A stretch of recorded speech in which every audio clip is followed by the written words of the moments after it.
كنا لنهتدي لولا أن هدانا الله صلوات الله وسلامه عليهم وعلى كل من تبعهم بإحسان. أما بعد فأعوذ بالله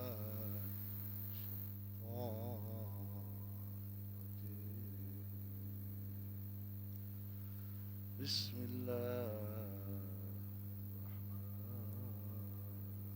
الرحيم. إذ قال له ربه أسلم قال أسلمت لرب العالمين.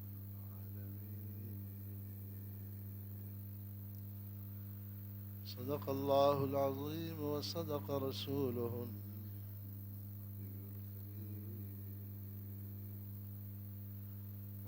دوستوں عزیزوں. کائنات کی کچھ بنیادی اصول ہیں. جب سے کائنات بنی ہے ان اصولوں پر روان دوان ہے. اس کو فطرت نیچر کہتے ہیں. اس کے خلاف کوئی بڑی سے بڑی طاقت بھی اگر کرے تو وہ نقصان اٹھاتی ہے. پہاڑوں کا سسٹم ہے، ہواؤں کا نظام ہے، شمس و قمر کا نظام ہے، بچوں کے پیدا ہونے، بڑے ہونے، پرورش پانے، جو سسٹم ہے کائنات کا اصولوں پر قائم ہے. ان اصولوں کے خلاف کوئی بھی نہیں کر سکتا ہے. کسی بڑے سے بڑے بزرگ کو چوتھی منزل سے گراؤ اس کے دونوں ٹانگ ٹوٹ جائیں گے. کسی بھنگی کو اوپر سے گرا اس کی بھی ٹانگ ٹوٹ جائے گی. ایک آدمی پاؤں پر چلے گا، اگر پاؤں اس کے سالم ہیں کوئی بھی ہوگا وہ منزل طے پر پہنچ سکتا ہے. اگر سر پر چلنا شروع کرے گا، کتنا بڑا نواب ہو، خان ہو، صوفی ہو، حاجی ہو، بزرگ ہو، وہ نہیں چل سکے گا. ان اصولوں میں سے ایک اصل یہ ہے کہ خیر اور شر، عزت اور ذلت، اچھائی اور برائی مخلوقات میں صفات کی وجہ سے ہوتی ہے، ذات کی وجہ سے نہیں ہوتی. کسی بھی چیز میں آپ یہ فیصلہ کریں گے کہ یہ اچھی ہے تو کچھ صفات اچھائی کے اس میں ہوں گے. کسی بھی چیز میں آپ کہیں گے یہ بری ہے تو کچھ بری صفات اس میں ہوں گے. قیمت جو لگتی ہے وہ صفات کی وجہ سے لگتی ہے، یا قیمت گھٹتی ہے وہ صفات کی وجہ سے گھٹتی ہے. آپ ابھی جائیں مارکیٹ میں 10 قسم کے سیب رکھے ہوتے ہیں. کسی کی قیمت 500 روپے کلو ہے، کسی کی قیمت 50 روپے کلو ہے، حالانکہ دونوں سیب ہیں. آپ وجہ پوچھیں گے تو آپ کو ضرور کچھ ایسی باتیں بتائیں گے کہ اعلیٰ قسم کا سیب ہے، گولڈن سیب ہے، اس میں پانی بہت ہے، مٹھاس بہت ہے، طاقت بہت ہے. اس طرح کی چیزیں آپ کو بتائیں گے. آپ ادھر سبزی مارکیٹ میں جاؤ، ہر سبزی کی کئی قسمیں رکھی ہوتی ہیں. کسی کی قیمت زیادہ ہے، کسی کی قیمت کم ہے، کسی کی قیمت درمیانی ہے. وہاں میڈیکل اسٹور میں جائے، جنرل اسٹور میں جائے، مارکیٹ کے کسی بھی حصے میں جائے، کوالٹیوں کی بنیاد پر چیزوں کی قیمتیں لگتی ہیں. دیکھو حضرت صدیق اکبر رضی اللہ تعالیٰ عنہ بھی ایک انسان ہے. آپ کے زمانے میں کہ جتنے انسان تھے یا آج کے جتنے انسان ہیں یہ بھی انسان ہیں، مگر زمین و آسمان کا فرق. علامہ رومی رحمہ اللہ فرماتے ہیں گر بصورت آدمی انسان بودی احمدو بو جہل و ہم یکساں بودی. شکل سے اگر انسان ہوتا تو محبوب دو عالم صلی اللہ علیہ وآلہ وسلم اور آپ کے زمانے کے کفار کی ظاہری شکل تو ایک جیسی تھی. جو شکل احمد صلی اللہ علیہ وآلہ وسلم کی تھی وہی شکل ابو جہل مردود کی بھی تھی. یہ نہیں کہ ابو جہل کی ایک آنکھ تھی, اس کی ایک ٹانگ تھی, اس کا ایک کان تھا, ایسے تو نہیں. مگر محبوب دو عالم صلی اللہ علیہ وآلہ وسلم اور آپ کے شاگردوں کا درجہ جو پوری انسانیت سے اعلیٰ ہے وہ صفات کی وجہ سے.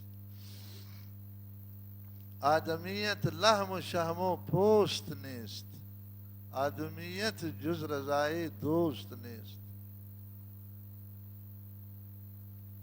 یہ ایک کلی اصول ہے, اس پر آپ بہت ساری چیزوں کو چیک کر سکتے ہیں.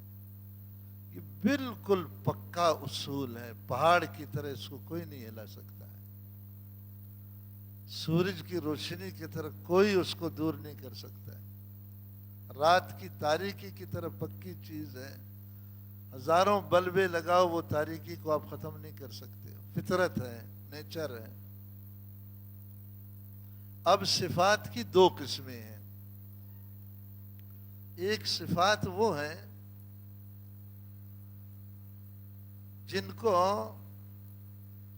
یورپ والے, مغرب والے, نفسانی لوگ, شیطانی لوگ بنیادی کمال سمجھتے ہیں. اس کے پاس بہت بڑی بلڈنگ ہے, اس کے پاس بہت بڑی گاڑی ہے, یہ بڑا خان ہے, نواب ہے, اس کے پیچھے لوگ چلتے ہیں, اس کی بڑی جائیدادیں ہیں, خاندان بڑا اونچا ہے, اس کے پاس انجینئر کی ڈگری ہے, ڈاکٹر کی ڈگری ہے, یہ وزیر اعظم ہے ملک کا, صدر ہے ملک کا. اسلام نے ان بنیادوں پر خیر اور شر کو نہیں رکھا ہے, کیونکہ یہ غیر اختیاری ہے.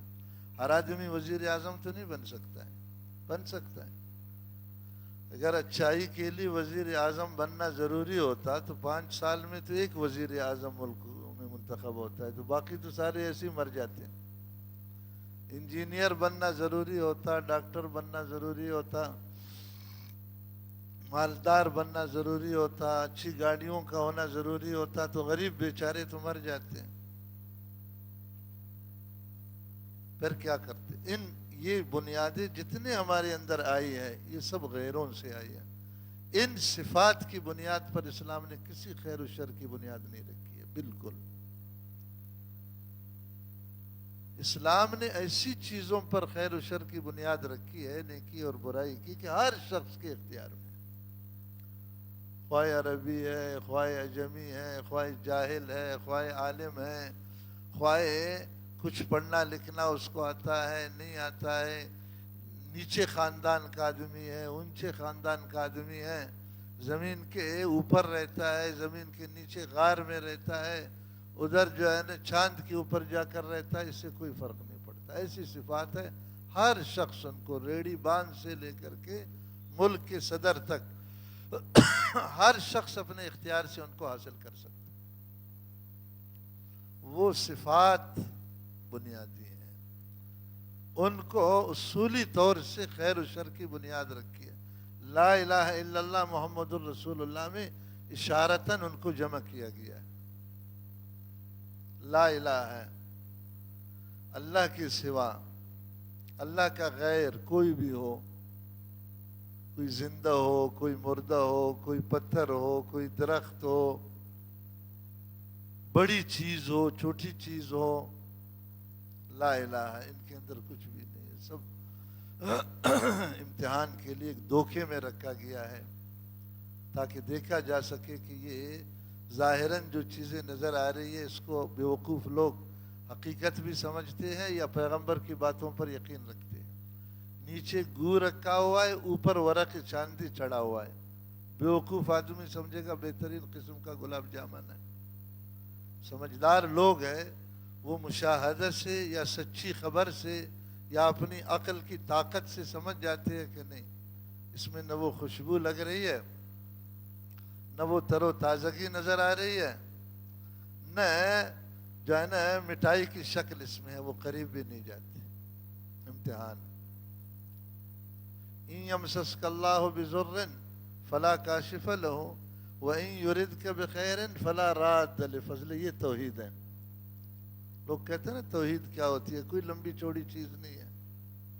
ان یمسسک اللہ بضر، اللہ تعالیٰ آپ کو کوئی نقصان پہنچانا چاہتا ہے، فلا کاشف لہ الا هو، اللہ کے سوا کوئی دور نہیں کرے گا۔ وَإِن يُرِدْكَ بِخَيْرٍ، اگر وہ چاہتا ہے کہ تمہیں بلائی دے دے، فلا راد لفضلہ، اس کے فضل کو کوئی نہیں روک سکتا۔ نہ کسی کو منت کرنے کی ضرورت ہے، نہ کسی کے سامنے ہاتھ پھیلانے کی ضرورت ہے، نہ کسی سے چاپلوسی کرنے کی ضرورت ہے، نہ کسی سے امید رکھنے کی ضرورت ہے، نہ کسی سے ڈرنے کی ضرورت ہے۔ بالکل نل بٹے نل، زیرو بٹے زیرو ہے ساری کائنات، اس کے پاس کچھ بھی نہیں ہے۔ سب سے پہلا سبق یہ لا الہ میں، یہ سب سے پہلی صفت، جس میں سب سے زیادہ ہے وہ صدیق اکبر بن جاتا ہے۔ پھر درجات سے یہ نیچے آتے آتے قیامت کے دن سب سے پہلے اسی کو تولا جائے گا کہ اس کے ایمان میں جان ہے یا نہیں ہے۔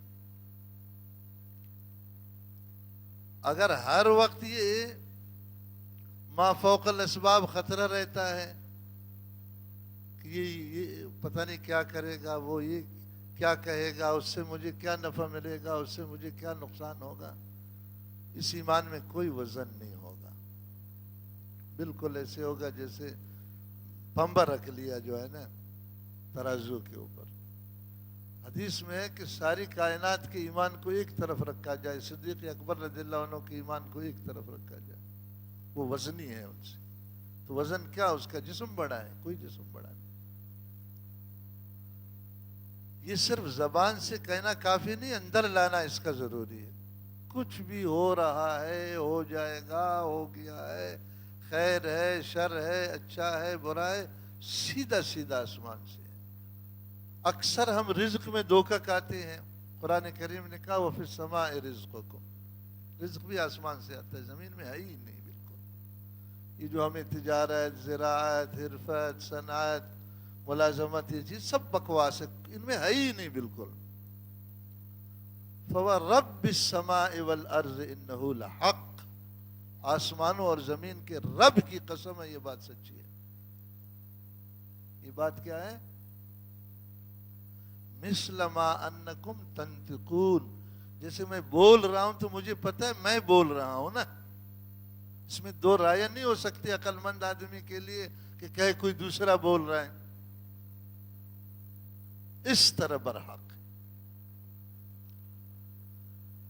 چونکہ رزق میں زیادہ ہے، ٹھوٹکے لگتے ہیں، اس لیے شریعت نے سب سے مشکل پرچہ رزق کا بنایا ہے، سب سے مشکل پرچہ، جو قرآن حدیث کو جانتے ہیں۔ آپ نے دیکھا ہوگا سکولوں میں، مدرسوں میں، یونیورسٹیوں میں، جامعات میں پرچے دیے جاتے ہیں، اس میں لکھے جاتے ہیں کہ یہ سوال لازمی ہے، باقی اختیاری ہے، کہ بھئی یہاں جو ہے نا 10 سوال ہے، ایک لازمی ہے، 9 میں سے کوئی بھی 3 حل کرو۔ اگر کوئی 9 کا 9 حل کرے، وہ 10ویں کو حل نہیں کرے گا، وہ فیل ہو جائے گا۔ اگر وہ ایک کو حل کرے گا، باقی میں سے اگر کچھ بھی حل نہ کرے پھر بھی پاس ہو جائے گا۔ یہ رزق کا معاملہ وہ لازمی سوال ہے۔ اگر یہ سوال حل نہیں کیا،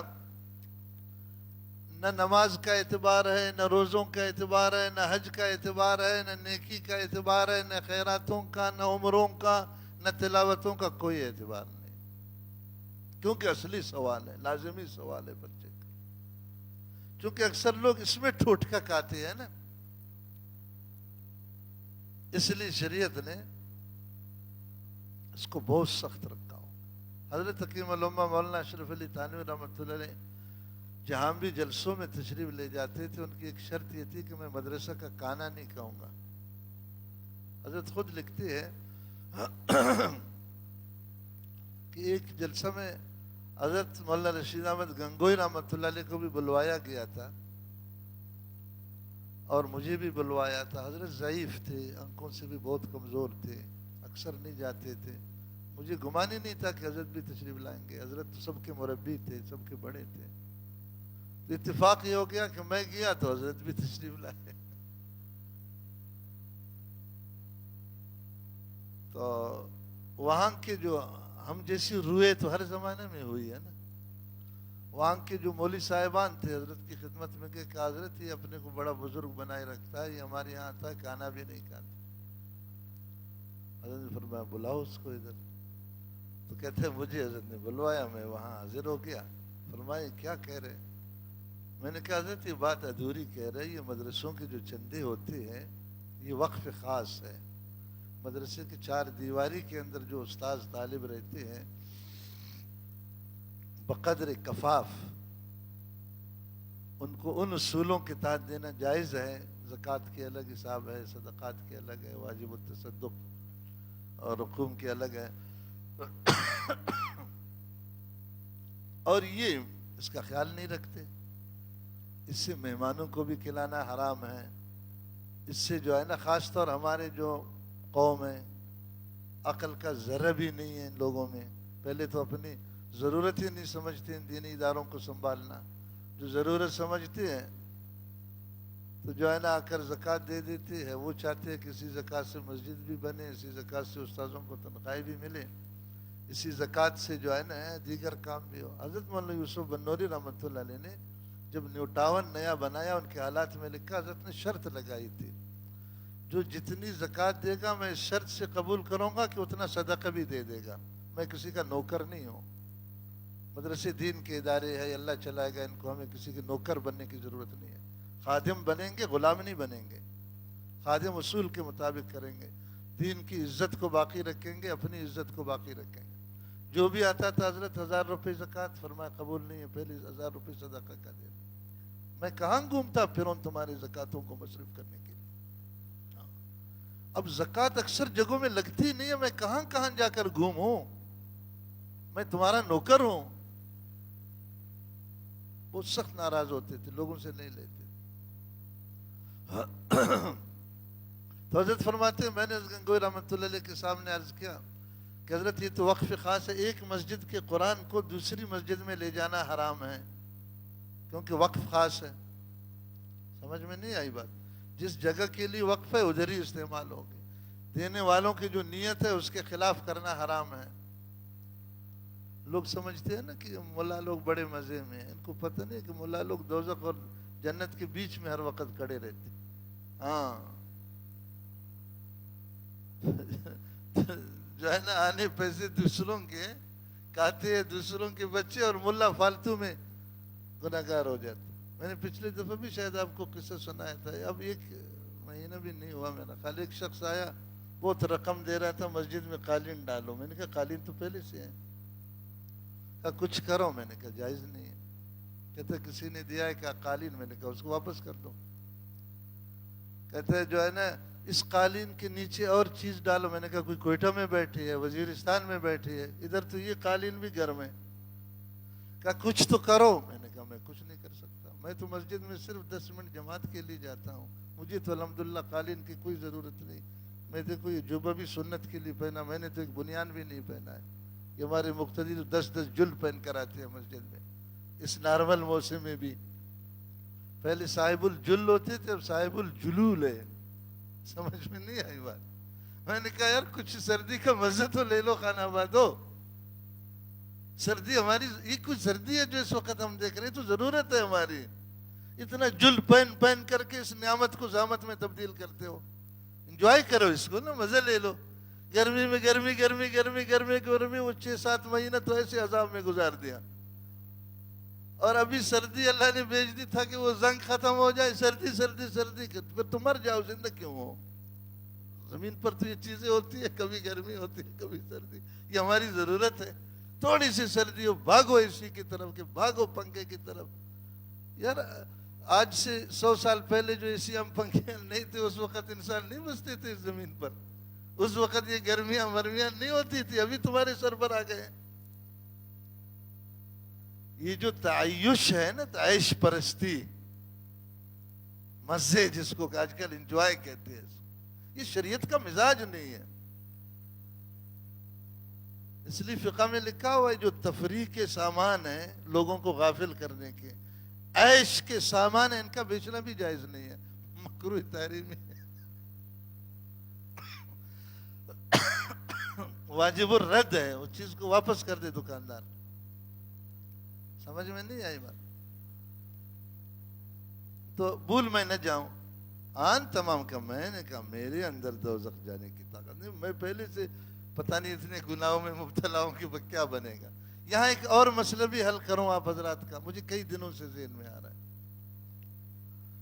دیکھو، ایک ہے جنت میں دخول اولی، ڈائریکٹ جنت میں جاؤ، اس کو دخول اولی کہتے ہیں۔ کیا کہتے ہیں؟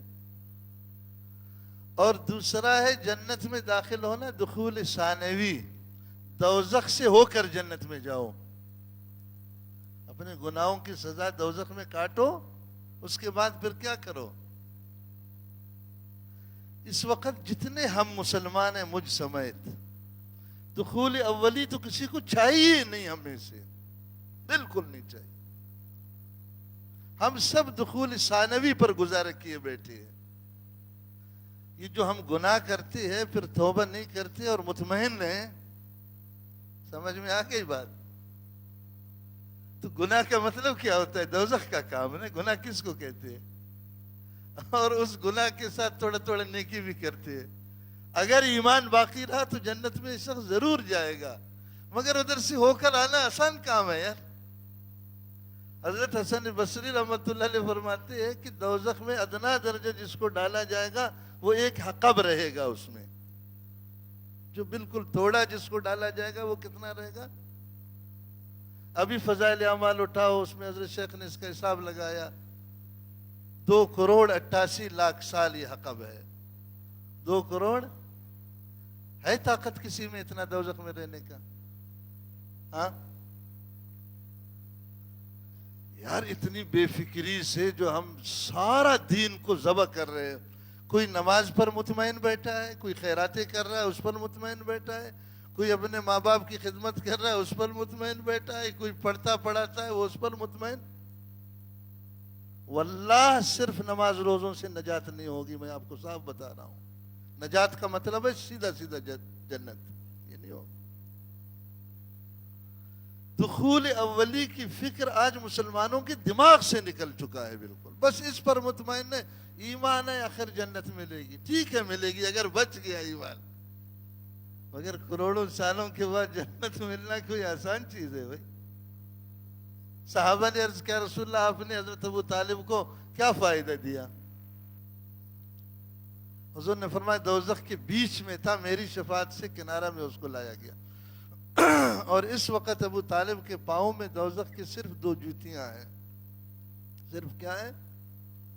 یغلی منہما دماغہ کما یغلی المرجل علی النار، ان 2 جوتیوں سے اس کا دماغ ایسے کھول رہا ہے جیسے ایک گرم آگ پر دیگ جو ہانڈی رکھتے ہیں نا ابل رہا ہوتا ہے گرمی سے۔ یہ سب سے کم درجہ عذاب ہے جو حضرت ابو طالب کو ہے۔ سمجھ میں نہیں آئی بات؟ یعنی یہ جو بے فکری اس وقت مسلمانوں کو لگی ہے نا، اللہ کی قسم بہت ڈر لگتا ہے، بہت ڈر لگتا ہے، بہت ڈر۔ جتنے بھی آپ کے تاجر ہیں نا، میں نے کہا سب سے بڑا پرچہ تجارت کا ہے، پیٹرول ہے نا۔ گاڑی میں سب سے بڑی ضرورت کس کی ہے؟ پیٹرول کی ہے۔ پیٹرول کے بغیر گاڑی چلے گی؟ 0 میٹر ہے تو چلے گی؟ ہاں، یہ خوراک جو ہم کھاتے ہیں یہ پیٹرول ہے، سارا گند پیٹرول، مٹی کا تیل اس میں ملا ہوا ہے، ڈیزل ملا ہوا ہے، پانی ملا ہوا ہے، 0 میٹر پراڈو میں ڈالا ہوا ہے، مزے سے خوش ہے کہ یہ ہم کو پہنچائے گی منزل میں۔ کیسے پہنچائے گی؟ کھانا خراب کیسے پہنچائے گی؟ آخرت بالکل دنیا کی طرح ہے۔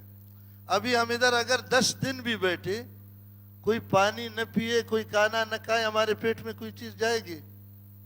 ہاں، کہتے ہم بڑا بزرگ ہے، کوئی نر کا بچہ ابھی بزرگ ہے، ادھر بغیر کھائے تم سیر ہو جاؤ، بغیر پیے تمہاری پیاس ختم ہو جائے۔ یار خدا کے لیے، جنت دوزخ بالکل اسی طرح ہے، فائنل ہے، فائنل۔ اعمال خیر اعمال شر، ہدیناہ النجدین، 2 راستے ہیں۔ یہ راستہ جائے گا سیدھا جنت میں، یہ راستہ جائے گا سیدھا دوزخ، بالکل فائنل ہے۔ ہمارے اندر ایک بیوقوف طبقہ تو یہی سمجھتی ہے کہ بس سب کچھ فری میں ہو جائے گا. توکل ہے, یعنی جنت کے بارے میں توکل کیا ہوا ہے, پیٹ کے بارے میں کوئی توکل نہیں کرے گا. ہاں جتنا نصیحت کرو, بیام تو گواڑی آخر دنیا دا نا, دنیا گواڑی و آخرت نہ گواڑی. ہاں کئی لوگ ایسے فضول وہمیات میں مبتلا ہیں. ہمارا دادا بڑا بزرگ تھا, ہمیں وہ لے جائے گا جنت. تو دادا خود دوزخ میں گیا. پھر یار جن کو پیغمبر نے کہا جنتی ہے, اس کے علاوہ کسی کے بارے میں یقین سے کہا جا سکتا ہے جنتی ہے؟ ایمان سے بولو, ہمارا کیا ایمان ہے؟ جنتی یقینی صرف وہ ہے جن کو پیغمبر نے کہا ہے. اس کے علاوہ جنتی کا تو کتنا بڑا بزرگ ہو, کوئی بھی ہو, خطرہ تو ہے نا کہ پتہ نہیں جنتی ہے کیا دوزخی, اللہ کو معلوم ہے. کیا خیال ہے؟ تو یار تمہارا نکاح کو خود پتہ نہیں ہے کہ کدھر بھیج دیں گے. کئی لوگ کیا کہتے ہیں, آخری امتی ہے, آخری امتی تو بس فائنل ہے. تو یہ قرآن کیوں رکھا ہوا ہے مسجدوں میں؟ یہ 30 پارے کا قرآن جو احکامات سے بھرا ہوا ہے, تراویح میں کیوں سنتے ہو اس کو؟ بس آخری امتی ہونا کافی ہے. کیا خیال ہے؟ 10 لاکھ احادیث کا ذخیرہ جو ہمارے پاس ہے, یہ محبوب کائنات صلی اللہ تعالی وآلہ وسلم نے ایک ایک چیز ہر مسلمان کے نام پیغام بھیجا ہے. پھر اس کو کیوں پڑھتے پڑھاتے ہیں یار؟ ہاں بس جل کرو, اس کو رکھو, ہاتھ نہ لگاؤ. جس دن امام ابو حنیفہ رحمۃ اللہ علیہ فوت ہو گئے ہیں, 12.5 لاکھ رجسٹرڈ مسائل مدون ہو چکے تھے. 12.5 لاکھ حلال حرام کی. تو یہ فقہ کیوں پڑھتے ہو تم؟ کیوں پڑھاتے ہو اس کو؟ چھوڑ دو یار. اگر آخری امتی ہونا ہی کافی ہے ہماری بخشش کے لیے, تو قرآن کی کیا ضرورت ہے؟ حدیث کی کیا ضرورت ہے؟ فقہ کی کیا ضرورت ہے؟ کہتے ہیں انگریز نے سازش کیا. اس میں تو انگریز کا کیا سازش ہے؟ یہ ہم نے خود اپنے ساتھ سازش کیا ہے, نہیں کیا ہے. کئی لوگ کیا کہتے ہیں, رسول پاک صلی اللہ علیہ وآلہ وسلم شفاعت فرمائیں گے. کبھی کسی محقق عالم کے پاس گئے ہو, اس سے پوچھے ہو کہ شفاعت کا مطلب کیا ہے؟ ہاں اسلام میں جو شفاعت کا تصور ہے وہ یہ ہے, جیسے ایک سکول میں, ایک کالج میں, ایک مدرسہ میں ایک طالب ہے, بہت محنتی ہے, سب استاذوں کو پتہ ہے. اچانک امتحانوں کے دنوں میں بیچارے کا ایکسیڈنٹ ہو گیا, وہ پڑھ نہیں پا رہا ہے. اب 10 دن کے بعد امتحان ہوا, استاذ کو پتہ ہے اس کی محنت کا, اس کی صلاح کا, 10 نمبر فری میں دے دے گا. یہ شفاعت ہے. اگر ایک ٹھگ ہے, بے ایمان ہے, استاذ کو پتہ ہے, پرنسپل کو پتہ ہے, محتمم کو پتہ ہے کہ یہ بالکل نہیں پڑھتا, اس کے لیے تو بہانے ڈھونڈے گا استاذ کی کسی طرح اس کو رسوائی دینی ہے یا نہیں ہے؟ افنجعل المسلمین کالمجرمین, ہم اس طالب کو اور اس طالب کو برابر کھڑا کریں گے. ما لکم, کیا ہو گیا تمہیں؟ کیف تحکمون, کیسے فیصلے کرتے ہو؟ اچھے برے کو برابر کیسے کریں گے؟ اگر ایک آدمی ہر قدم رکھنے سے پہلے 10 دفعہ اللہ کی مرضی کو سوچتا ہے کہ ہے یا نہیں. ایک آدمی آنکھیں بند کر کے پاگلوں کی طرح سفر کر رہا ہے, یہ بھی کہتا ہے میری شفاعت ہوگی, وہ بھی کہتا ہے میری شفاعت. ہاں اس کے لیے یہ شفاعت ہوگی ضرور ہے. وقال الرسول یا رب ان قومی اتخذوا هذا القرآن مہجورا. 302 کا کیس لگائیں گے رسول پاک, یہ قرآن میں ہے. وقال الرسول, رسول کہے گا یا رب, اے میرا اللہ, ان قومی, یہ میرا جو قوم ہے, میری امت, اتخذوا هذا القرآن مہجورا, اس قرآن کو انہوں نے بیکار چھوڑ دیا. ایمان سے بتاؤ, قرآن پر عمل نہیں ہوگا, بیکار نہیں رہے گا قرآن؟ یار عمل نہ کرنے سے قرآن بیکار ہوگا نا. باکار قرآن کب ہوگا کہ قرآن پر عمل کریں گے, یا صرف وہ پٹکے میں رکھنے سے باکار ہو جائے گا قرآن؟ اس کے لیے آیا کہ پٹکے میں رکھو, یا پلیٹوں میں لکھ لکھ کر جنوں کو بگاؤ اس سے.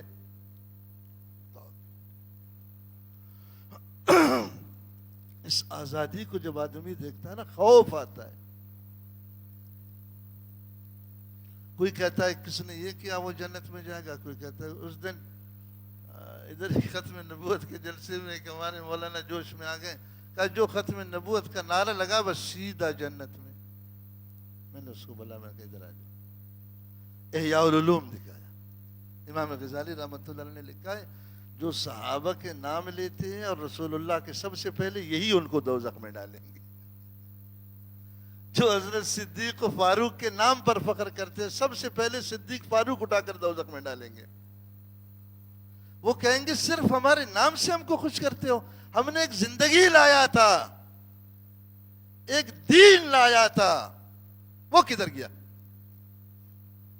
مر گئے صدیق تیرے عشق میں، مر گئے فاروق تیرے عشق میں، مر گئے یا رسول اللہ تیرے عشق میں. 450 صدی میں پیدا ہوا امام غزالی، 505 میں اس کی وفات. 450 میں پیدائش ہے، 505. وہ زیادہ دین کو جانتا ہے یا میں اور آپ زیادہ دین کو جانتے ہیں؟ ایمان سے بولو. میں نے ایک ایسے شخص کا نام لیا جس کو سب اپنا امام مانتے، ٹھیک ہے نا؟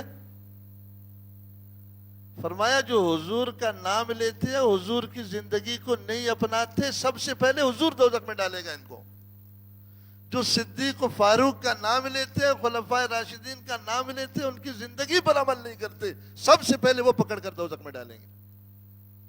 یار خدا کے لیے عملی چیز صرف بولنے سے وجود میں آتا ہے؟ عمل کی چیز کرنے سے پیدا ہوتی ہے یا بولنے سے پیدا ہوتی ہے؟ پتہ نہیں کیوں یہ بات ہمیں سمجھ میں نہیں آتی. سمجھدار لوگ ہمیں سمجھا کر پاگل ہو چکے ہیں، سمجھ میں نہیں آتی بات. کسی نے کس کو پکڑا، کسی نے کس کو پکڑا، کسی نے کس کو پکڑا، اس سے جان نہیں چھوٹے گی. صرف ختم نبوت کا نام لیا جو ہے نا وہ جنت میں چلا گیا، جس نے کوئی ایک سبق پڑھا ہے جنت میں چلا گیا، جس نے ایک چھلا لگایا جنت میں چلا گیا، جس نے 4 عمرے کیے جنت میں چلا. کن پاگلوں کی دنیا میں رہتے ہو؟ کیا کریں گے اس قرآن کو؟ کیا کریں گے اس حدیث کو؟ سب سے بڑی چیز جو ہمارا پٹرول ہے، یہ لازمی پرچہ ہے سوال میں، اس کے بغیر ہر حال میں فیل ہے. بھلے 10 سوالات کو باقی 15 سوال بھی ہوں حل کرے کوئی فائدہ نہیں ہے اس کا. کتنا گڑبڑ ہے یار. ادھر گراہک کھڑا ہے، آپ سے 20 روپے کا ایک ماچس خرید رہا ہے یا 30 روپے کا نسوار کا پاکٹ خرید رہا ہے. ادھر سے اعلان ہو گیا حی علی الصلاۃ. امتحان آ گیا نہیں آ گیا؟ پتہ چلے گا یہ بے ایمان ہے یا ایماندار ہے. ایمان سے بولو، امتحان ہے یا نہیں ہے؟ ہاں ایماندار ہوگا تو نسوار کی پاکٹ کیا ہوتی ہے، ماچس کیا ہوتی ہے، 10 کروڑ روپیہ بھی وہ ادھر رکھے گا کہ میں لعنت کرتا ہوں کیونکہ وہ فی السماء رزقکم، میری روزی کہاں پر ہے؟ آسمان میں، ادھر ہے ہی نہیں ہے. ان نسواروں میں اللہ نے میرے روزی. صحابہ کے زمانے میں نسوار تھے، پھر وہ کہاں سے کھاتے تھے؟ جو چیز ہم کر رہے ہیں ان میں اکثر چیزیں صحابہ کے زمانے میں تو نہیں ہے. پکوڑا بناتے تھے صحابہ، ہاں پاپڑ بیچتے تھے، پھر کہاں سے کھاتے تھے؟ یہ شو رومز تھے اس زمانے میں، یہ پراپرٹی کے کام تھے، کوئی بھی نہیں تھا. سمجھنا اس کا بڑا مشکل ہے. اگر سمجھ میں آ گیا نا کام بن گیا. سمجھ میں نہیں آ رہی ہے، بالکل نہیں آ رہی. بس سہارے ڈھونڈ رہے ہیں. کوئی جو ہے نا چانس کے راستہ، چانس کا کوئی راستہ نہیں ہے، سب بند ہے. کوئی راستہ، ایک ہی راستہ ہے، اس کو چانس کہو یا بے چانس کہو. اذ قال له ربه اسلم. اللہ نے فرمایا جب ہم نے ابراہیم علیہ السلام سے کہا کہ مسلمان ہو جاؤ، ابراہیم علیہ السلام نے کیا فرمایا؟ اسلمت لرب العالمین. میں نے سر سے لے کر پاؤں تک اللہ کا اپنے کو حوالے کیا. یہ اسلام ہے. یہ جو ہمارا اسلام ہے نا، اگر اس طرح کا اسلام ابو جہل کو پیش کیا جاتا واللہ وہ مسلمان ہو جاتا. ابو لہب کو پیش کیا جاتا واللہ وہ مسلمان ہو جاتا. وہ وعدہ کے پکے تھے، ان کو پتہ تھا لا الہ الا اللہ محمد الرسول اللہ میں 4 مطالبات ہیں جو ہمارے بس میں نہیں ہیں. پہلا مطالبہ ہے اللہ کے غیر کے پاس کچھ بھی نہیں ہے، جو میں نے شروع میں بتایا. جو کچھ نظر آتا ہے سب امتحان ہے، کچھ بھی نہیں ہے ان کے اندر، نہ نفع نہ نقصان، کچھ بھی. نمبر 2 الا اللہ، یہ اس بات ہے ہر چیز صرف اکیلے اللہ کے ہاتھ میں. یار جس کے ہاتھ میں سب چیز ہے اس کو راضی کیے بغیر آدمی زور سے کوئی چیز لے سکتا ہے اس سے؟ تم نر کا بچہ جاؤ شہباز شریف سے زور سے ایک چیز لے کر مجھے دکھاؤ، لے سکتا ہے کوئی؟ اس کی حیثیت کیا ہے؟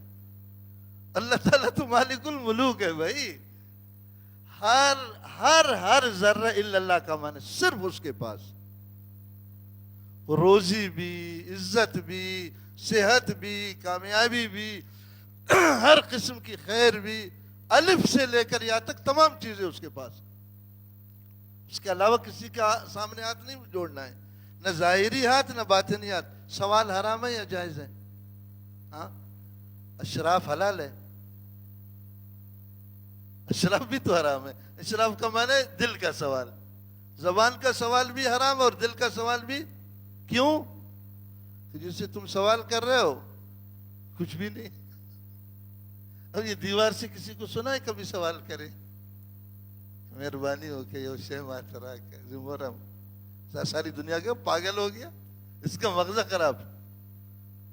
یعنی عقیدہ اتنا پختہ ہونا چاہیے، نفع بھی کسی کے پاس نہیں، نقصان بھی. لا الہ کا معنی ہوا خطرہ کسی سے نہ ہو، الا اللہ کا معنی ہوا نفع کی امید کسی سے. محمد رسول اللہ، حضرت محمد صلی اللہ علیہ وآلہ وسلم کا نام 4 جگہ قرآن کریم میں آیا، ہر جگہ میں رسول اللہ کے عنوان سے آیا. وما ارسلنا من رسول الا لیطاع. نہیں سمجھ رہے ہو بات؟ رسول اللہ کا معنی کیا ہے؟ محمد صلی اللہ علیہ وآلہ وسلم کا مبارک نام قرآن میں رسول اللہ کی بنیاد پر آیا. رسول اللہ کیا ہے؟ قرآن خود کہتا ہے وما ارسلنا من رسول الا لیطاع. ہم نے کوئی رسول کائنات میں نہیں بھیجا مگر صرف اس لیے کہ اس کے پیچھے چلو، اس کے پیچھے چلو. تو یہ تیسرا مطالبہ ہے کہ ہر کام محمد رسول اللہ کی مرضی سے. میں آپ سے پوچھتا ہوں، ہمارا ایک کام تم دکھاؤ جو محمد رسول اللہ کی مرضی سے. ایک کام تم بولو، میں نہیں بولتا. ہماری نمازیں محمد رسول اللہ کی طرح. ہاں، امام ابو حنیفہ رحمۃ اللہ علیہ فرماتے ہیں 3000 مسائل جو نماز کا نہیں سیکھتا ہے اس کی نماز صحیح نہیں بن سکتی ہے.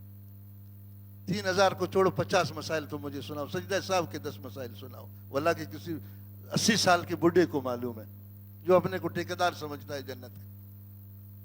زکوٰۃ مالداروں پر واجب ہے یا نہیں؟ امام ابو حنیفہ رحمۃ اللہ علیہ فرماتے ہیں 2500 مسائل زکوٰۃ کے سیکھنے ضروری ہے. جو ان کو نہیں سیکھے گا زکوٰۃ نہیں ادا ہوگی. جانے گا نہیں کیسے ادا کرنا ہے. عجیب بات آپ کو بتاؤں، ان مسائل میں سے ایک مسئلہ ہے زکوٰۃ دے دو تو اپنا ہاتھ اوپر مت رکھو، فقیر کا نیچے رکھو. ایک مسئلہ ان میں سے ہے. تمہیں شرم نہیں آتی؟ یہ جو مال تم دے رہے ہو یہ تمہارے باپ کا مال ہے، یہ سارا اللہ کا مال ہے. حدیث شریف میں جو زکوٰۃ یا صدقہ دیتا ہے وہ اللہ کے ہاتھ میں رکھتا ہے اس کو. تو اللہ کے ہاتھ سے اپنے ہاتھ کو اوپر کرتے ہو. ہمیں تو ادب بھی نہیں آتا. ہمارے یہاں تو سڑا ہوا کوئی 100 روپیہ اگر کسی فقیر کو دیکھے گا نا 10 سال تک نہیں بھولے گا. دور سے اگر فقیر اس کو ایسا سلام نہ کرے 2 نمبر فقیر باندھے زکوٰۃ نہ کی. ہاں، اس طرح باندھے زکوٰۃ کی. اتنا امام نے رعایت رکھی کہ حدیث میں الید العلیٰ خیر من ید السفلیٰ، اوپر کا ہاتھ نیچے کے ہاتھ سے باعزت ہوتا ہے. دینے والے کا ہاتھ باعزت ہوتا ہے نا. تو زکوٰۃ صدقہ کس کو دے رہے ہو؟ اللہ کو دے رہے ہو. اللہ سے تم زیادہ بے عزت ہو، باعزت ہو کہہ رہا ہوں. امام نے فرمایا ایسے ہاتھ کرو جیسے سائل ہے. کبھی کیا ہے کسی زکوٰۃ دینے والے اور صدقہ دینے والے نے؟ اور تو منہ بنائے گا ملایان یو کارنے لے رہی. ملایان کا تو احسان ہے تمہارے پاس آ کر تمہیں یاد دلاتے ہیں. زکوٰۃ اللہ نے فرض کیا، ملا نے فرض کیا تمہارے ذمہ میں. کیوں نہیں بولتے ہو؟ کس نے فرض کیا؟ نہیں ملا نے کیا، اس لیے تم ملا پر احسان رکھتے ہو. مسجد کے پیچھے تم آتے ہو یا مسجد کو اپنے گھر بلاتے ہو؟ ہاں، بیت اللہ کے پیچھے جاتے ہو یا بیت اللہ کو ادھر کراچی میں بلاتے ہو؟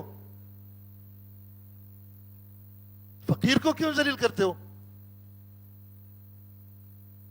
بڑے نخرے میں ہوتے جو زکات اللہ تعالیٰ زکات اٹھا کر اسے منہ میں مارے گا.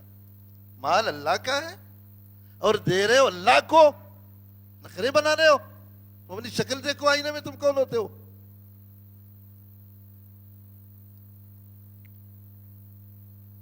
خیر القرون کے زمانے میں جو زکات صدقات دیے جاتے تھے وہ اسی وقت بھول جاتے تھے. اور پہلے تو اس طرح احسان رکھ کر کے ذلیل کرتے ہیں فقیروں کو. دوسرا وہ اپنے نوٹوں کو بھی دیکھے گا نا، اگر 10 دینا سڑا ہوا 10 اٹھا کر، آپ کو شک ہے تو یہ مسجد کے ڈبہ کے جا کر دیکھو. میں نے ان کو کہا اس مہینہ کے شروع میں مسجد کا ڈبہ کھولو، یہ سب کو دکھاؤ مقتدیوں کو. وہ بازار میں لے جاتے کہ دن چلے ہی 10 روپے کے ایسے سڑے ہوئے نوٹ مسخرے کرتے ہو اللہ کے ساتھ. میں نے ان سے کہا اٹھاؤ یہ ڈبہ ادھر پھینک دو، کوئی ضرورت نہیں کسی سے کچھ لینے کی. ہم کیوں لیں؟ ہم لے رہے ہیں تمہاری چیزوں کو، تم خود لے اپنے لیے کر رہے ہو. ابھی کوئی ضرورت نہیں اللہ کے فضل سے کسی. نماز کا ادھر بیڑا غرق کیا، زکات کا ادھر بیڑا غرق کیا. رمضان کا کیا حال بنایا، حج کا کیا خانہ خراب کیا ہے. پھر بھی سب مطمئن ہیں، ایسے مطمئن ہیں نا جیسے کوئی نیا پیغمبر آئے گا پھر ان کی اصلاح کرے گا. محمد الرسول اللہ کا یہ معنی. میں نے ایک مثال آپ کو دے دی. یہ مجھے کئی لوگ ہمارے ہمسائے آ کر ملتے ہیں، مفتی صاحب 3 بجے دروازہ بند ہے. میں کہا 3 بجے ادھر تم کیا فوٹو لینے آتے ہو؟ کہ لمز دے پا رہے. 3 بجے لمز کی ہے، لمز تو 1 بجے. اگر وقت اس مجھ دکان مصروفیت دے کہ لعنت ہو تمہاری دکان پر.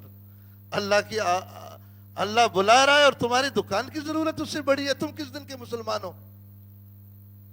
کوئی احساس نہیں، کوئی فکر، کوئی غم نہیں. پیسہ پیسہ پیسہ پیسہ پیسہ جمع کرو کرو کرو کرو، ڈاکٹروں کو دے دو. جمع کرو کرو کرو کرو کرو، چوروں کو دے دو. جمع کرو کرو کرو، مہنگائی میں ٹیکسوں میں دے دو. اللہ کا غضب نہیں ہے یہ ہم پر؟ ایمان سے بولو. یہ تیسری چیز تھی. چوتھی چیز، محمد الرسول اللہ صلی اللہ علیہ وآلہ وسلم صرف رسول اللہ نہیں ہے، آپ خاتم الرسل بھی ہیں. جو پیغام مجھے معلوم ہے میں آپ کو سمجھاؤں، آپ کو معلوم ہے آپ زید کو سمجھاؤ، زید کو معلوم ہے وہ بکر کو سمجھاؤ. سمجھنے کے لیے کوئی تیاری نہیں، سمجھانے کے لیے بھی کوئی تیار نہیں. امام غزالی رحمۃ اللہ علیہ فرماتے 3 طبقہ اگر صحیح ہو نا پوری امت صحیح ہو جائے گی. سب سے پہلے حکمران، دوسرے نمبر میں واعظ و نصیحت کرنے والے جو لوگوں کو نصیحت کرتے ہیں. نہیں سمجھ میں آئی بات؟ تیسرے تاجر. حکمران اگر صحیح ہو جائیں گے تو رعیت ان کو دیکھ دیکھ کر اس طرح کرنا شروع کرے. یہ ایک فطری امر ہے. گھر کا بڑا جو کرتا ہے چھوٹے دیکھا دیکھی وہ شروع کرتے ہیں، ہے یا نہیں؟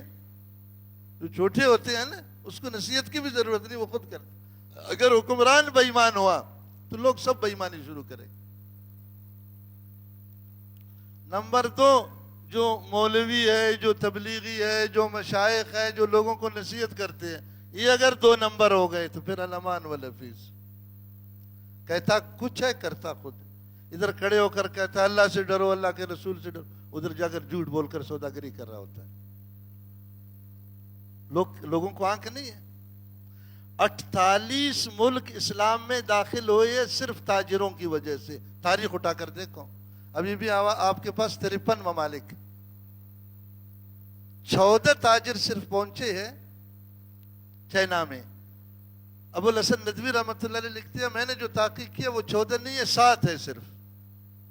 کوئی تبلیغ انہوں نے نہیں کیا ہے، کوئی جہاد انہوں نے نہیں کیا ہے، کوئی واعظ نصیحت کسی کو نہیں کیا ہے، صرف کاروبار کرتے رہے. اس نے دیکھا یار یہ کتنا امانت دار، اس نے دیکھا یہ کتنا ایماندار، اس نے دیکھا یہ کتنا سمجھدار. تم کون ہو یار، کہاں سے آئے ہو؟ انہوں نے ساری ہسٹری بتائی. کہا یار اس دین میں ہمیں بھی داخل کرو. آج کوئی ہندو ہمیں دیکھ کر مسلمان ہوتا ہے؟ ہاں ایمان سے بولو. ہم کسی کو کہہ سکتے ہیں کونو مثلنا، مجھ جیسے ہو جاؤ؟ کہہ سکتے ہیں کسی کو؟ میں خود غرق ہوں تو پھر میں کسی دوسرے کو کیسے بولوں گا؟ 7 آدمیوں نے دنیا کی سب سے بڑی آبادی ہے اس وقت چائنا اور ہندوستان. سارا چائنا اسلام میں داخل ہوا ہے آہستہ آہستہ ان کی وجہ سے. حاجی صاحب تقریر کرنے سے لوگ اسلام کو نہیں سمجھیں گے. اسلام کو ادھر جو ریڑھی والا سودا کر رہا ہے اس سے سمجھیں گے. دکاندار جو چیزیں بیچ رہا ہے اس سے سمجھیں گے. ایمان سے بتاؤ. ادھر سے اللہ اکبر ہو جائے آپ کی سب مارکیٹیں بند ہو جائے, ہلچل مچ جائے گا نہیں بچ جائے گا کافروں میں کہ یار یہ کیا ہے؟ ہاں 10 گھنٹے تقریر کر رہا ہے اور خود جا کر نماز وہاں. وہ نماز بھی کیسے پڑھتے ہیں تاجر لوگ پتہ ہے؟ دیکھتا ہے وہ گاہک آ گیا, نہ رکوع کا پتہ ہے نہ سجدہ کا پتہ ہے, وہ نسوار کا ایک پاکٹ اس کو لینا ہے. یہ ڈرائیوروں کی نماز دیکھیے, ایسے ایسے کریں گے 2 سجدے نہیں ہوں گے, ایک ہوگا. نماز ہوگی ہی نہیں سرے سے.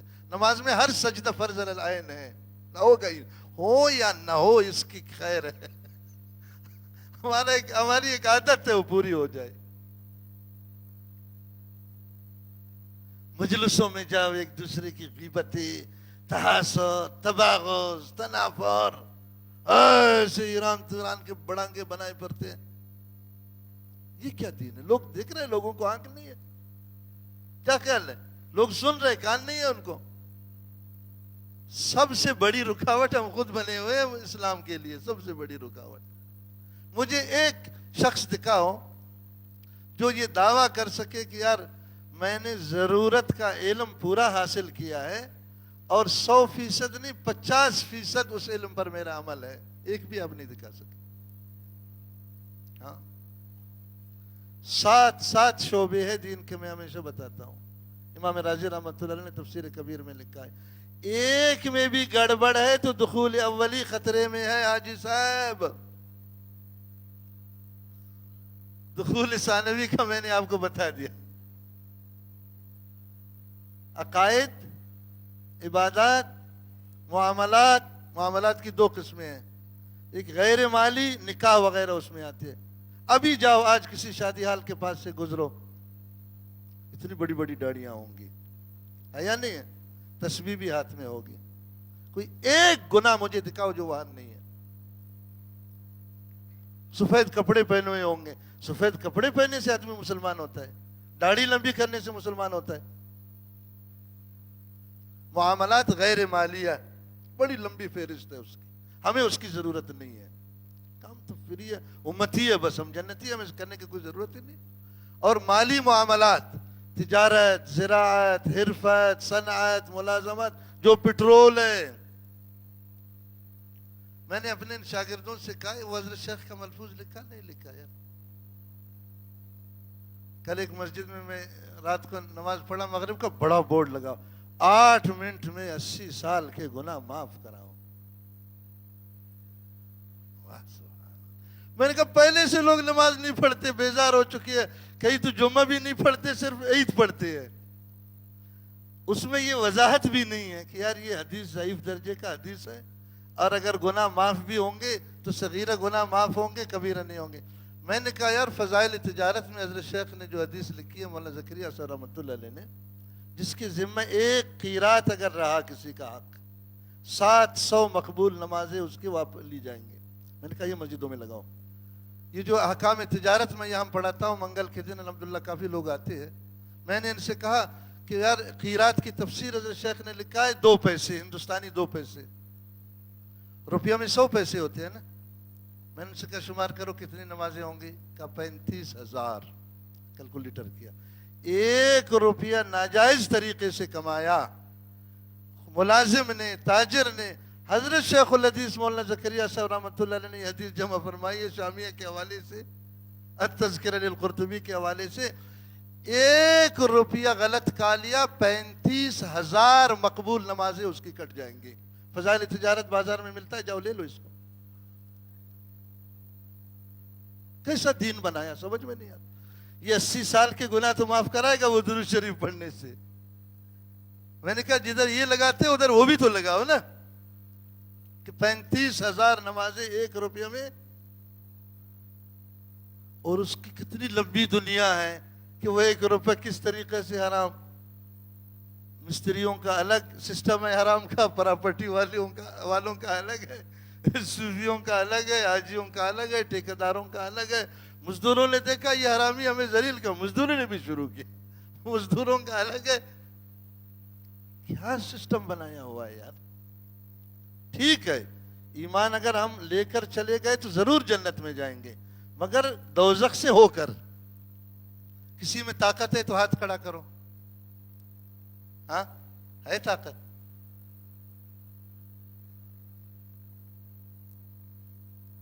جب طاقت نہیں ہے تو یار خدا کے لیے کیوں ایسے غافل ہے؟ کیوں غافل ہے؟ میں وہ قصہ سنا رہا تھا حضرت حکیم علامہ قدس سرہ کی۔ وہ فرمایا حضرت گنگوئی کو شکایت کی، مولوی صاحبان بھی ادھر ہیں نا، غور سے سنو۔ حضرت گنگوئی کا نام تو سب لیتے ہیں، حضرت نانوتوی کا نام تو سب لیتے ہیں، مگر عمل بھی تو ایسے بنانا ہمیں چاہیے نا۔ سمجھ میں نہیں آئی بات؟ فرمایا کہ میری شکایت کی کہ مدرسوں میں آتا ہے، مدرسے کا کھانا نہیں کھاتا، حالانکہ سالانہ جلسہ ہے، یہاں تو سب کھاتے ہیں۔ میں نے عرض کیا کہ حضرت یہ کھانا جائز ہی نہیں ہے، یہ چندے کے پیسے ہے، یہ چار دیواری کے لوگوں کے لیے ہے، دوسرے کو دینا حرام ہے۔ مدرسے جو چندے کے پیسے ہیں ان کو مہمان کو کھلانا حرام ہے، اس سے دوسرے کسی غریب کو دینا حرام ہے، کسی مسکین کو دینا حرام ہے۔ یہ صرف یہاں کے استاذ طالب، بھئی تم بھی کسی مدرسے کو چندے دیتے ہو، مدرسے کے لیے دیتے ہو یا تقاریب کے لیے دیتے ہو، سب کو پتہ، ہم تو وکیل ہیں، ہم تو کچھ بھی نہیں کر سکتے۔ تو مگر یہ جو پیسوں سے مہمانوں کو کھلاتے ہیں یہ تو قطعی حرام ہے، اس لیے میں اس کو نہیں کھاتا۔ حضرت گنگوئی نے کہتے اس محتمم کو بولا ہے، خوب اس کی خبر لی۔ اچھا تم مدرسے پیٹ کے لیے چلاتے ہو اللہ کے لیے چلاتے ہو؟ اس نے کہا اللہ کے لیے۔ کہا اللہ کی بات نہیں مانتے اور اللہ کے لیے چلے گی؟ اللہ کے لیے نہیں چلے گا، یہ دوزخ کے لیے چلے گا۔ حضرت فرماتے ہیں ایسی خبر لی حضرت گنگوئی نے اس کی، سمجھ میں آئی نہیں آئی کہ اس کا دماغ ٹھکانے پر آ گیا۔ تو بھائی پورا دین ہوگا تو دخول اولی ملے گا، اور پورا دین صرف لفظ سے نہیں ہوگا۔ وہی 7 چیزیں دہرا رہا تھا، عقائد، عبادات، معاملات، خواہ غیر مالی یا مالی، معاشرت، بیوی کے کیا، بچوں کے کیا، ماں باپ کے کیا، بھائی بہنوں کے کیا، قریبی رشتہ داروں کے کیا، ہمسایہ کا کیا، گاہک کا کیا، سواری کا کیا، بڑی دنیا ہے۔ سمجھ میں نہیں آئی بات؟ اخلاقیات، 14 کبیرہ گناہ ہے اخلاقیات میں، تکبر ہے، عجب ہے، ریا ہے، حسد ہے، شماتت ہے۔ آپ کو پتہ ہے شماتت کتنا مشکل گناہ ہے؟ شماتت کا معنی دوسرے مسلمان کے نقصان پر خوش ہو جانا۔ حدیث کے الفاظ ہے سیدھا دوزخ۔